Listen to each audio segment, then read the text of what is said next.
حضرت عیسیٰ علیہ السلام کے پاس ایک شخص آیا تو اس نے آ کے کہا میں نے آپ کے ساتھ رہنا ہے حضور، میں نے آپ کے ساتھ رہنا ہے۔ آپ فرمانے لگے دنیا دار بن کے رہو گے کہ دیندار؟ کہنے لگا جی میں دیندار بن کے رہوں گا۔ فرمانے لگے دنیا کی طلب نہ کرنا ورنہ میری صحبت میں نہیں رہ سکو۔ حضرت عیسیٰ علیہ السلام نے شادی نہیں کی، مکان ہی نہیں بنایا، ایک تکیہ، ایک پیالہ، ایک کمبل، جہاں رات ہوتی وہیں سو جاتے۔ ایک دن ایک شخص کو دیکھا کہ وہ نا ڈھلان بنی ہوئی تھی، پتھر کی پہاڑ تھوڑی سی ڈھلان بنی ہوئی تھی تو نیچے لیٹا ہوا ہے۔ آپ نے کمبل بھی صدقہ کر دیا، کہنے لگے آج کے بعد جہاں ڈھلان بنے گی وہاں سو جائیں گے، کمبل کی ضرورت ہی کوئی نہیں۔ کچھ دنوں کے بعد ایک شخص کو دیکھا کہ وہ اپنے ہاتھ کا تکیہ بنا کے سویا ہوا ہے، تکیہ بھی خیرات کر دیا، کہنے لگے اس کے بغیر بھی گزارا ہو سکتا ہے۔ کچھ دنوں کے بعد دیکھا کہ ایک آدمی چلو میں پانی پی رہا ہے، پیالہ بھی اللہ کے راستے میں دے دیا، کہنے لگے چل جائے گا کام اس کے بغیر۔ پر میں دنیا دار بن کے نہ آنا، کہنے لگا نہیں صاحب میں دیندار بن کے آؤں گا۔ جناب عیسیٰ علیہ السلام نے رکھ لیا۔ آپ پہلے دن ہی کہنے لگے چل آجا روٹی کھا لے، 3 روٹیاں منگائیں، اس کو ساتھ بٹھایا، فرمانے لگے میں تو ایک کھاؤں گا، تو کتنی کھائے گا؟ کہنے لگا جی میں بھی ایک ہی کھاؤں گا۔ ایک روٹی اس نے کھا لی، ایک آپ نے کھا لی، تیسری روٹی چھوڑ کے جناب عیسیٰ علیہ السلام دریا کنارے وضو کرنے چلے گئے۔ واپس آئے تو روٹی کوئی نہیں تھی۔ اللہ کے نبی تھے، جان گئے۔ رب کریم کا بندہ بھی جان جاتا ہے۔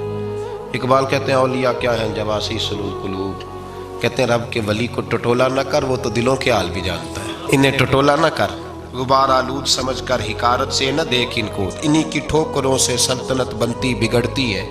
اور اقبال کہتے ہیں نہ تیغ و تیر میں نہ لشکر و سپاہ میں، نہ تیغ و تیر میں نہ لشکر و سپاہ میں، کہتے ہیں نہ تلوار میں نہ تیر میں نہ لشکر میں نہ فوجوں میں، نہ تیغ و تیر میں نہ لشکر و سپاہ میں ہے، جو بات مرد قلندر کی بارگاہ میں ہے، جو بات مرد قلندر کی بارگاہ میں۔ تیسری روٹی کدھر ہے؟ کہنے لگا حضور مجھے نہیں پتا۔ فرمانے لگے تجھے پتا ہے پر تو بتا نہیں رہا۔ کہنے لگا مجھے تیسری روٹی کا پتا۔ حضرت عیسیٰ علیہ السلام میں ایک ہرنی جا رہی تھی، اس کے ساتھ 2 بچے تھے، آپ نے ایک بچہ پکڑا، اس کو ذبح کیا، لکڑی جلائی، اس کو بھونا، اس کو بھی کھلایا، خود بھی کھایا، ہڈیاں جمع کر دیں۔ جب وہ ہڈیاں اس پہلو کو ذرا سمجھیے گا، جب کھا بیٹھے ہڈیاں جمع، وہ ہرنی بھی کھڑی ہے، دوسرا بچہ بھی کھڑا ہے، ایک بچہ کا ذبح کر کے کھا لیا، دوسرا کھڑا ہے۔ جب پیٹ بھر لیے وہ بھی ڈکار لینے لگا سامنے، تو حضرت عیسیٰ علیہ السلام ہڈیوں سے کہنے لگے چلو اٹھ جاؤ اللہ کے حکم سے۔ ہرنی کا بچہ پھر سے زندہ ہو گیا، وہ چلا گیا، ماں اس کو ساتھ لے کے روانہ۔ آپ فرمانے لگے دیکھ اللہ نے مجھے معجزہ دیا ہے، ہم نے کھا بھی لیا ہے اور بچہ چلا بھی گیا ہے، ہمارے پیٹ میں ہے بھی، اور اب تو بتا دے روٹی کس نے کھائی ہے؟ کہنے لگا جی مجھے نہیں پتا، نہیں پتا مجھے۔ حضرت عیسیٰ علیہ السلام اس کو ساتھ لے کے بڑھے تو دریا کے اوپر، پانی کے اوپر پیدل چلنے لگے، دریا پار کر گئے۔ فرمانے لگے تو پانی پہ چلتا رہا ہے، سارا پانی کراس کر گیا ہے تو ڈوبا نہیں، اب بتا دے روٹی کس کے پاس ہے؟ کہنے لگا نہیں پتا، مجھے پتا۔ اللہ اکبر، کیا خوب لفظ کہہ گئے سجادہ نشین حضرت پیر میر علی شاہ صاحب رحمۃ اللہ علیہ، بے قدراں کچھ قدر نہ جاتی، کھیتی خوب تسلی ہو، اے دنیا دار پجاری زر دے، کتے آندے گل ٹلی ہو۔ سارا دریا اتنا بڑا دیکھتے ہیں لوگ، جو آتے ہیں نا درویشوں کے پاس، بڑے رنگ دیکھتے ہیں پر بدلتے نہیں، رنگ بڑے دیکھتے ہیں پر اپنے آپ کو تبدیل، او 5 فقیروں کسے نہیں مارے آئے ہوئی چور اندر دا ہو، دیکھتے بڑا کچھ ہے بدلتے نہیں۔ نہ بدلا، حضرت عیسیٰ کہنے لگے منوا کے میں بھی چھوڑوں گا، تو مانے گا۔ آپ نے نا ریت کٹھی کی، ریت 3 حصوں میں ریت جمع کر لی اور پھر اس پر کچھ پڑھ کے پھونکا تو وہ سونا بن گئی۔ 3 ڈھیریاں تھی ریت کی، پھونکا تو سونا بن گئی۔ آپ فرمانے لگے یہ سونا تیرا، ایک ڈھیری تیری، ایک میری، اور تیسری اس کی جس نے تیسری روٹی کھائی ہے۔ کہنا جی میں ہی کھا دی، میں نہیں کھائی، یہ تیسرا اس کا حصہ جس نے تیسری، کہنے لگا میں نہیں کھائی ہے، مان گیا۔ ذرا بات کو سمجھے. پانی پہ پیدل چلا ہے پر مانا دنیا دار ہے نا؟ مانا نہیں. ہرنی کا بچہ زندہ ہوتا دیکھا ہے پر مانا دنیا قابو آنے لگی یا تو مان گیا ہے. کہنے لگا جی میں نہیں کھائی ہے. فرمایا او بھلے مانس، تجھے کہا تھا دنیا داری نہ کرنا، تجھے جناب عیسیٰ کی صحبت ملے گی، پر تو ایک روٹی پہ رہ گیا یار. کہاں دنیا دار پجاری زرد دے کتیاں دے گل ٹلی کہاں رہ گیا؟ حضرت عیسیٰ کہنے لگے تو نے ایک پیغمبر کی صحبت ضائع کر دی صرف دنیا داری کے لیے. فرمانے لگے میں نے کیا کرنا ہے سونا، تو تینوں کے تینوں ڈیریاں تو ہی رکھ لے، تیری ہیں، پر تو نے زیادتی کی، تو نے قیمت نہیں ڈالی ہماری صحبت کی. آپ اٹھ کے چلے گئے.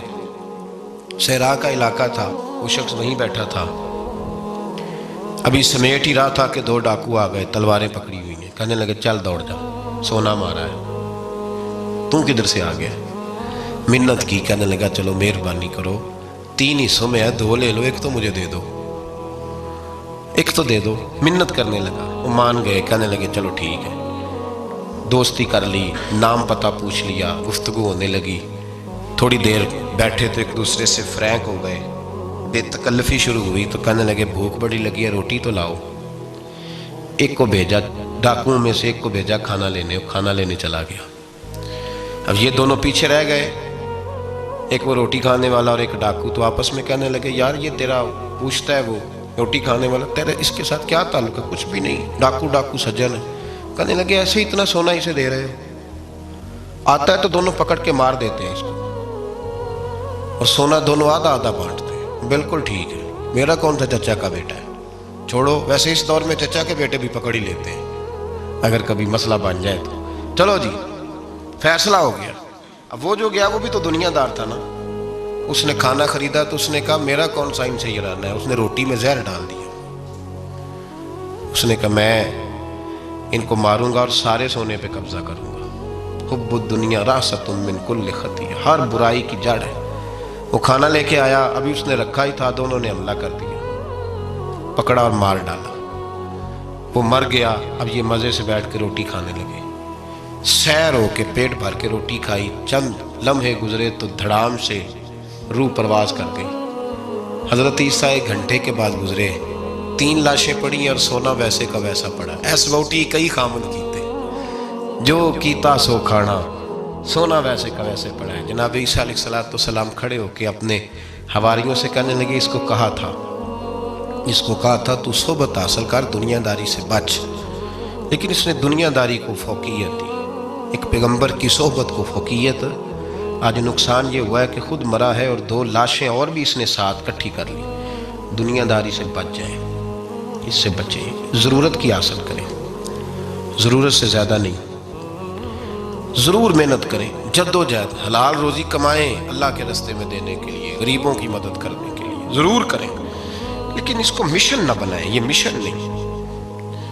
اگر آپ نے صبح سے لے کے شام تک 3 گھنٹے وقت گزارا ہے تو پھر آپ کا 2 گھنٹے اگر دنیا میں گزرے تو 1 گھنٹہ دین میں گزرنا چاہیے نا، ورنہ آپ کا دن ضائع ہو گیا ہے. کم از کم تیسرا حصہ تو دین کو دو.